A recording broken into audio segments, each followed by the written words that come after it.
Tri itu yang layout kebun, Mas. Ya, yang biar kebunnya itu rapi, tertata gitu tuh. Nah, kalau yang mau ditanam apa gitu biasanya Pak Tri tanya ke saya. Yang mau ditanam apa? Gitu. Bismillah, mempersiapkan swasembada pangan keluarga. Itu Pak Tri tahu pengetahuan itu dari mana? Dari YouTube. Kita kalau nggak ada lahan, kita juga sebenarnya nggak ada lahan ya Pak Tri ya. Kita sewa. Ini bisa buat media anak-anak main, sama kita melatih tanggung jawab anak. Nah, prinsip kita ya, yang wajib itu belajar. Kalau sekolah itu apa ya? Ya kalau beli pupuk organik kan cukup mahal ya. Tekun tekan. Jadi kita dalam proses berkebun tuh butuh kesabaran teman. Makanya pegangan kita itu adalah ketekunan.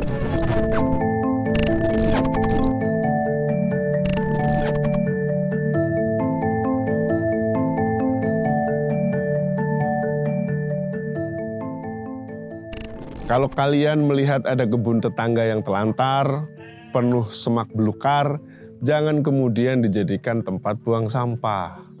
Tapi jadikan sebagai kebun yang memenuhi kebutuhan keluarga, seperti kebun di samping saya. Bersama saya Agung PW di Culture Shock. Kali ini kita akan ngobrol dengan Pak Tri dan Bu Utik untuk ngobrol tentang kebunnya. Apakah benar ini adalah gambaran dari sebuah konsep slow living? Ikuti saya.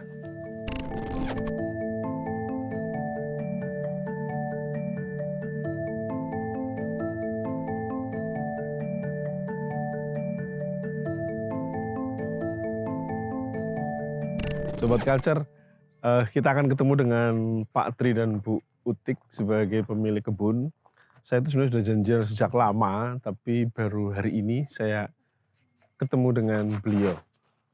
Nah, mereka kelihatannya sedang asik panen tomat. Nah, selamat siang Pak Tri, Bu Utik. Siang Mas Agung. Ya, ini sedang panen tomat hari ini.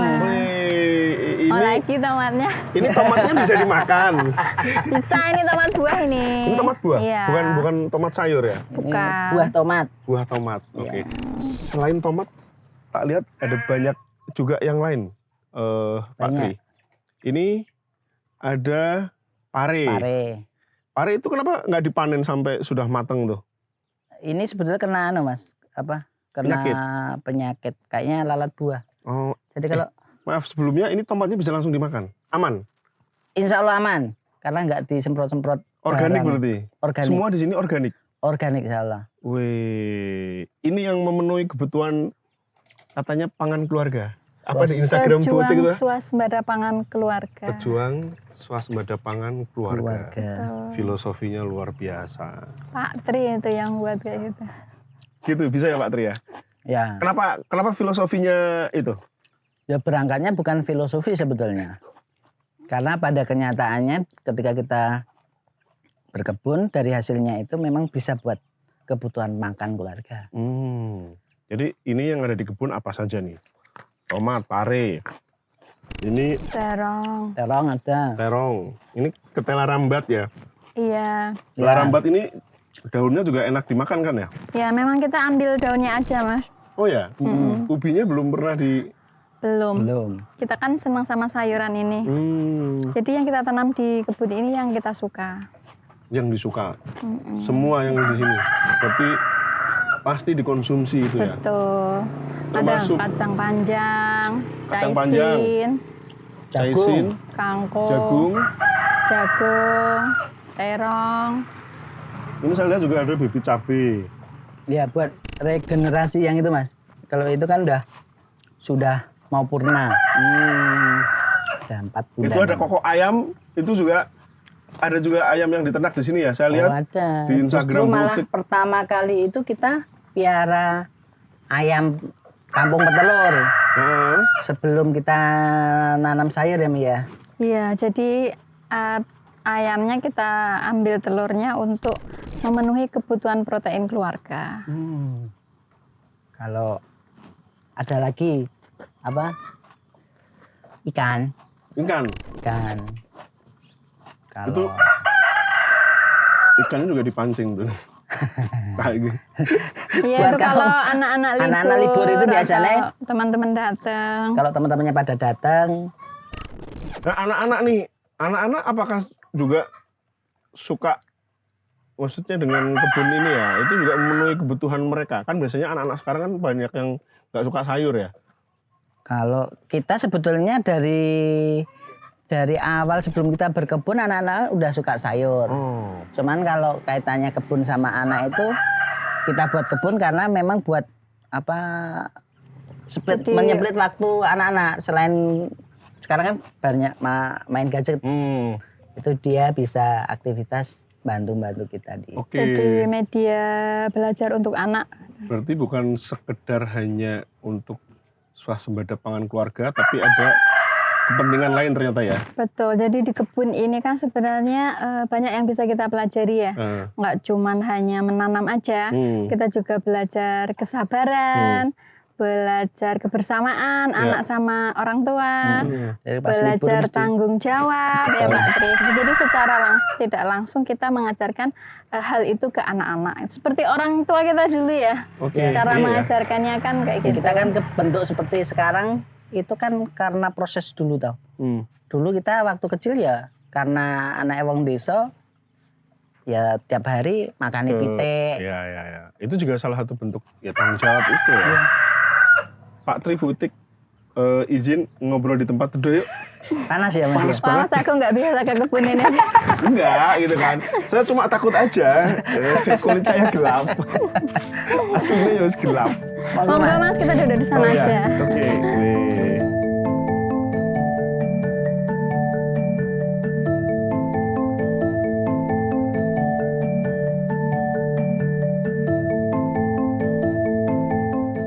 Di kebunnya Butik tadi itu kita sempat panen tomat, terus sekarang ada ketambahan pare sama terong. Ini yang paling suka terong siapa nih? Yang pakai, yang suka, semua suka. Ya semua suka. Pokoknya yang kita tanam yang kita suka. Itu yang yang dimakan lah ya. Yang ditanam yang dimakan keluarga. Pak Tri Butik ini kan lahan ini sebelum kemudian menghasilkan sayur seperti ini dulunya katanya lahan yang nggak terawat ya. Itu gimana ceritanya kemudian sampai kepikiran untuk ditanami berbagai sayuran lah yang itu kemudian memenuhi kebutuhan keluarga. Ya, awalnya sih karena kita kan di sini penduduk baru ya. Baru mau 2 tahun nih ya. Terus waktu awal-awal itu kan di sebelah sini, pojokan sini itu kan dulu itu rumpun pohon pisang. Sekarang kita tanam di pinggir-pinggir. Itu dulu rumpun pohon pisang ada sekitar 50-an kayak gitu kan. Terus di situ banyak orang buang biasa kan sampah. Bungkusan. Bungkusan. Bungkusan mungkin nggak berguna di rumah, berguna di sini gitu kan. Dia dibuat buang sampah kayak gitu. Terus beberapa kan suka lihat ular di situ nih ya. Iya, takutnya masuk ke rumah ya. Karena kita anaknya masih kecil-kecil kan. Takutnya masuk rumah, takutnya suka sama anak saya kan. Waktu itu tak tanya yang punya siapa, boleh disewa enggak. Ya itu alhamdulillah dapat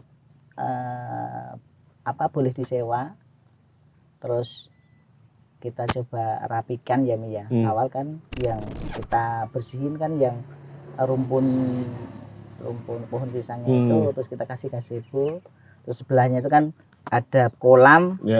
3 itu yang enggak rawat ya udah enggak kerawat. Tak jadiin 1, terus tak rapiin.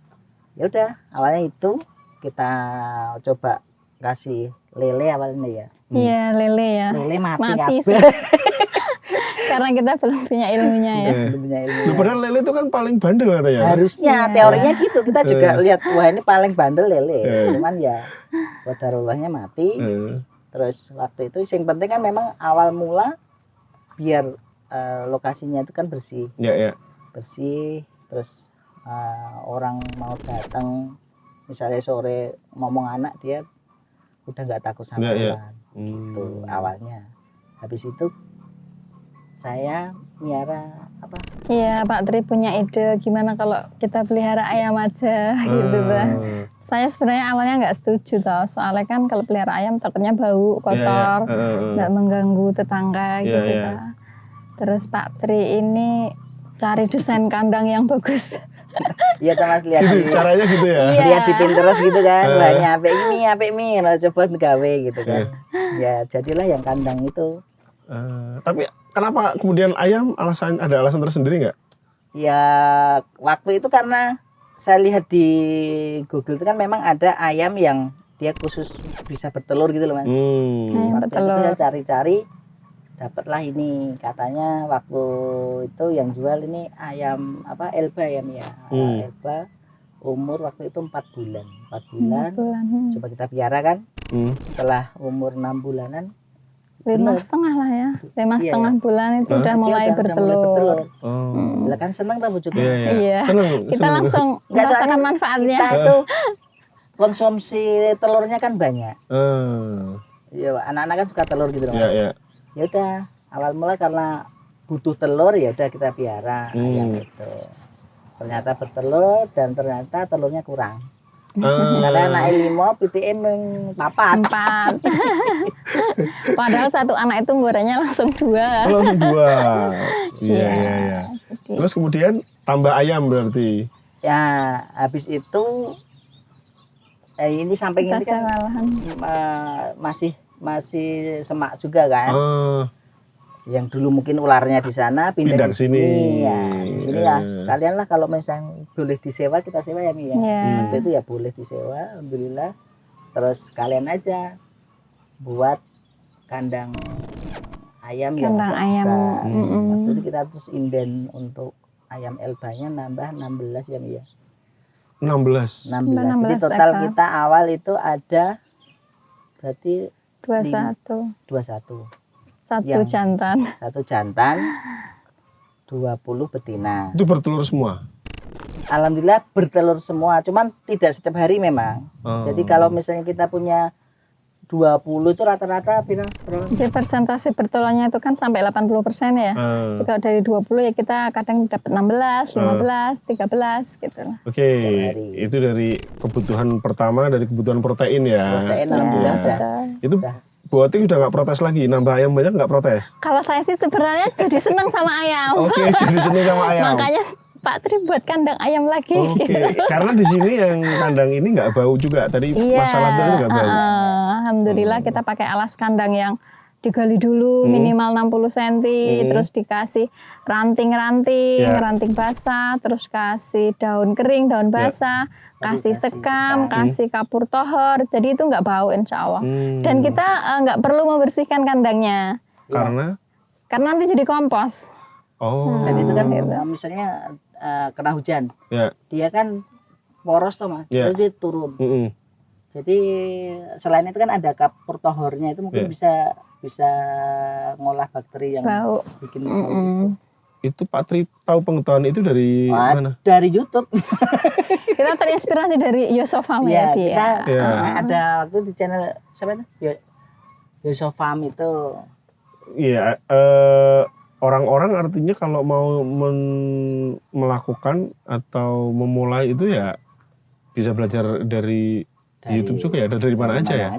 Nah, oke, ini tadi kembali ke soal ayam. Ayam sudah selesai. Terus kenapa kemudian nanam juga sayur-sayuran nih? Ya siapa tahu Bu Uti kan ngapain repot-repot nanti harus nyiram dan sebagainya. Udahlah beli ke warung aja. Kenapa nih? Ya. Idenya dari Pak Tri kan pasti. Kalau Pak Tri itu yang layout kebun Mas. Ya, yang biar kebunnya itu rapi, tertata gitu tuh. Nah kalau yang mau ditanam apa gitu biasanya Pak Tri tanya ke saya. Yang mau ditanam apa gitu. Nah tapi kepikiran sayur itu kenapa? Kan sudah cukup ayam. Enggak, waktu itu kan sebetulnya gini. Waktu kita sudah sewa yang sini, terus kita coba proses nyangkul, kita nata itu. Kebetulan Bu Uti itu posting di akun Bu Uti kan. Ya. Terus dikasih caption apa. Bismillah mempersiapkan swasembada pangan keluarga. Dari situ. Ya, dari situ makanya waktu itu Kak langsung rame ya Mi ya. Kok respon dari teman-teman online itu kan kok begitu viral gitu kan. Terus apa mungkin memang bisa jadi gerakan gitu loh Mas. Karena kan kalau tak lihat misalnya kita untuk kebutuhan pangan keluarga itu kan kita sebetulnya sayur misalnya udah ada, protein sudah ada, ada ikan, ada telur, saja kan udah cukup Mas. Paling beras ya, kalau beras kan kita harus perlu sawah yang gede, ya udah nggak usah, maksudnya nggak usah punya nggak apa-apa, kita beli kan minimal cuman beras aja. Gitu. Alhamdulillah sejak kita udah panen ya kita jarang beli. Untuk kebutuhan pangan kaitannya dengan sayur, protein itu dah. Karena apa sayur kan kita sayurnya organik ya. Jadi kita itu tahu pasti apa yang masuk ke tubuh kita gitu lah Mas.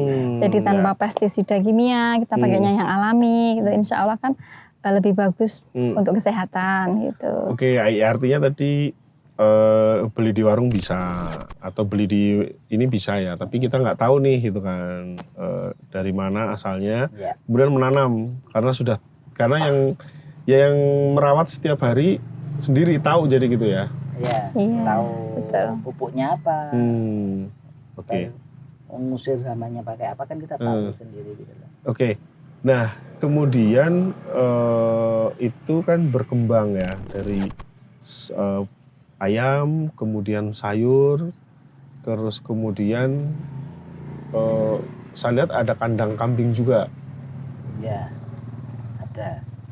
Itu untuk apa? Apakah ada hubungannya dengan tadi organik? Ini semua organik, artinya ada kepentingan untuk kayak kalau beli pupuk organik kan cukup mahal ya? Ya, bisa katakan mahal, bisa tidak juga. Sebenarnya tinggal pupuk organik yang seperti apa. Kalau misalnya kohe kan juga enggak, kita beli kohe kan juga enggak mahal juga. Terus kenapa melihara kambing? Kan enak beli satenya langsung. Terinspirasi dari ini, bapaknya Pak Tri. Jadi bapaknya Pak Tri itu setiap tahun selalu berkurban dari hasil pelihara sendiri. Jadi dia memang niat memelihara kambing itu untuk berkurban, gitu. Jadi Pak Tri bilang gimana kalau kita pelihara kambing, biar kita bisa berkurban dari hasil kita sendiri, gitu. Walaupun mungkin nantinya bisa untuk usaha juga, kita belum tahu. Gitu. Nah kalau saya lihat di Instagramnya Bu Uti kan interaksi keluarga Pak Tri dan sebagainya ini kan tidak jauh-jauh juga dari kebun ya, anak-anak diajak untuk main di kebun ya, panen telur dan sebagainya lah. Itu ada hubungannya katanya dengan kemudian kegelisahan terhadap anak-anak yang main gadget. Ya kebetulan sih karena apa ya Mi ya, mungkin karena saya dulu pernah kuliah di psikologi ya Mas ya. Terus melihat fenomena anak-anak kita yang memang kalau dibiarkan main gadget sangat mengasihkan buat mereka. Gitu kan. Tapi waktu itu terus kita coba, awalnya saya tata kebun ini, itu salah satunya biar anak itu seneng ke kebun. Hal yang simple aja misalnya kayak well mat itu Mas. Biar orang misalnya pas kita hujan anak-anak tetap masih bisa mainan gitu. Bisa lewat. Masih bisa lewat. Waktu itu ya udah kita coba tata yang mana ini bisa buat media anak-anak main, sama kita melatih tanggung jawab anak Mas. Kalau pagi itu kan apalagi kalau pas libur ya Mi. Uminya itu kasih tugas anak-anak. Pokoknya hari Sabtu Minggu itu pagi misalnya jam 6 itu udah ke kandang ngresiki telek. Terus nanti bantu-bantu siram-siram tanduran kayak gitu. Sampai suatu ketika misalnya anak lagi pengen enggak sekolah, Iya, kadang tuh ada, Oh gitu. Umi aku nggak mau sekolah, lah mau ngapain? Aku mau di kebun aja bantu-bantu. Oh gitu. Iya. Malah diizinkan Iya, ya. tak nggak apa-apa Bolos sih boleh, kalau- yang penting. Bukan bolos mas. Sebetulnya Yang- kalau prinsip kita ya, yang wajib itu belajar. Oke. Kalau sekolah itu apa ya? Ya nggak apa-apa belajar di kebun. Iya, ya kan gitu. penting ya, bolos Iya, bolos di kebun daripada bolos mungkin main game kan. Ya, yang penting itu ketika nggak berangkat Eh? itu ya memang ada aktivitas dia belajar apapun itu. Apapun itu. Karena kita punya media di punya Kebun? kebun ya sewang lanang kebun. Ya, biasanya kalau ibu-ibu kan rewel kalau anaknya main Enggak. tanah dan sebagainya. Bu itu gimana enggak? Enggak Mas, kalau saya malah seneng ya anak-anak Eh. mau main tanah gitu. Kalau anak saya umur 2 tahun itu ya, misalnya lagi susah makan gitu ya, kita ajak ke kebun main-main gitu, dia nanti lahap lagi mamnya. Oh gitu? Kan Iya. dia banyak aktivitas fisik gitu mas. Dan beda lah sama kakak-kakaknya dulu ya. Kakaknya dulu waktu itu kan kita masih di Jogja kota ya. Iya. Nah, jadi aktivitasnya ya banyak kan di dalam rumah. Kalau di sini kan banyak di luar rumah. Iya. Stimulusnya lebih banyak. Misalnya ya kayak macul, Iya. maksudnya macul engker-engker tanah itu kan buat motorik anak-anak di bawah 2 tahun kan bagus. Apalagi kalau yang paling kecil itu kan suka tomat. Jadi dia juga secara tidak langsung kan belajar tuh mas, mengenal tumbuhan. Mengenal ini juga kan soal apa cita rasa berbagai ini ya kan sekarang yang salah satu jadi isu pangan kan anak-anak kita nggak suka sayur gitu kan, nggak suka apa ya ragam sayuran lah, sayurannya tahunya cuma itu aja gitu kan. Di sini malah jadi diperkenalkan juga ya. Iya, memang kita menciptakan kebun ini tuh untuk sarana belajar anak. Kalau secara karakter nih bagi anak ya, tadi dengan ada dikasih tugas, kemudian juga ngambilin telur lah dan sebagainya, terus itu ada nggak sih kayak secara psikologis ya, kembali tadi karena Pak Tri ini backgroundnya psikologis, itu sebenarnya apa manfaatnya bagi anak-anak? Ada nggak? Kan anak-anak kita sekarang lebih suka untuk ya udahlah main gadget di rumah, atau orang tua kadang ya sudahlah diem dikasih gadget udahlah yang penting nggak kemana-mana gitu.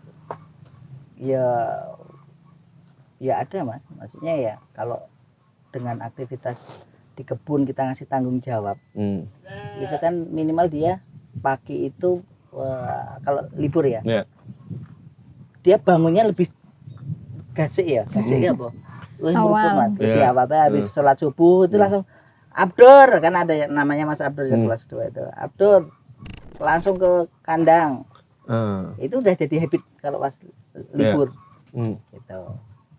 Ya minimal kita menanamkan rasa tanggung jawab itu sejak dini. Dan efeknya ya mereka udah tahu ya sudah tahu tanggung jawab itu udah tahu. Tanggung jawab, terus mungkin apa? Empati juga ya karena betul. Empati itu kaitannya dengan kucing. Lihat kaitannya dengan hewan-hewan piaraan.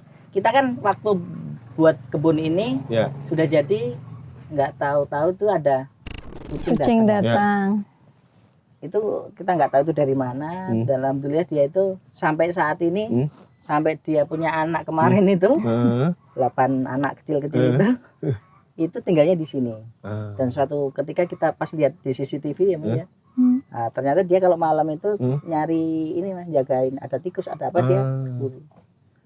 Ya mungkin dari situ terus anak-anak juga kebetulan juga suka hewan. Kayak kemarin mau lahiran dia kasihan gitu, dia mintain makan kucing itu. Salah satu ya benar buat melatih empati anak sama kesabaran ya. Jadi kan nanam nggak mungkin sekarang nanam besok panen.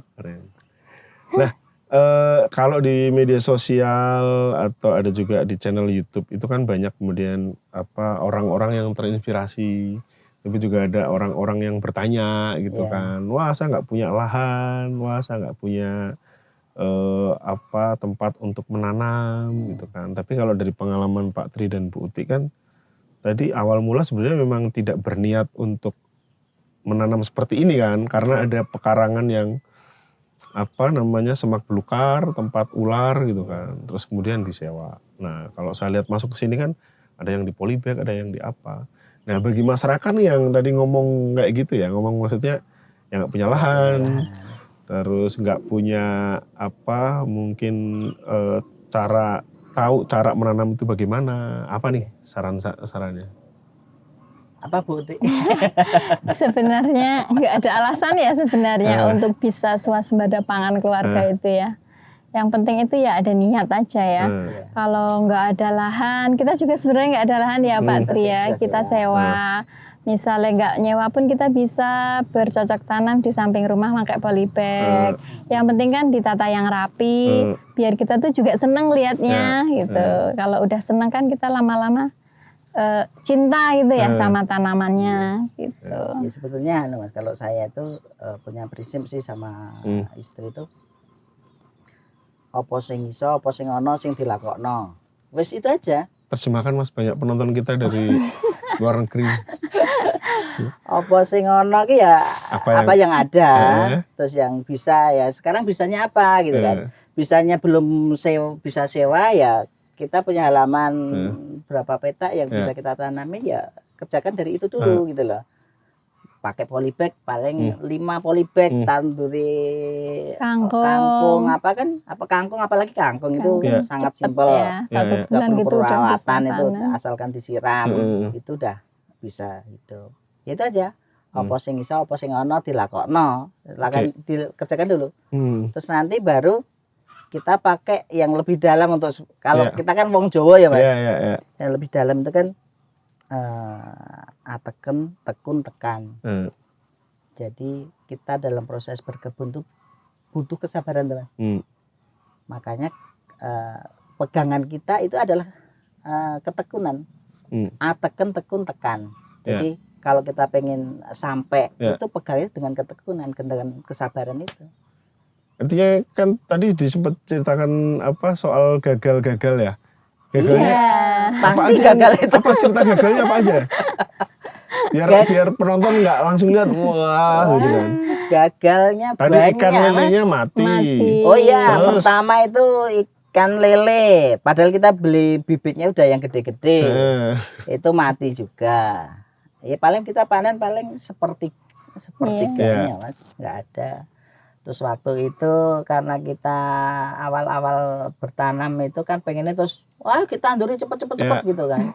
Lah kita pupuknya media tanamnya belum siap juga, masih panas tuh Mas kan pakai kohi segala macam itu. Iya stunting nggak hidup, nggak hidup. Kuning-kuning. Terus apalagi nih banyak Mas. Rata-rata angkatan pertama nggak ini ya. Angkatan pertama itu banyak yang gagal. Banyak yang gagal. Nggak panen.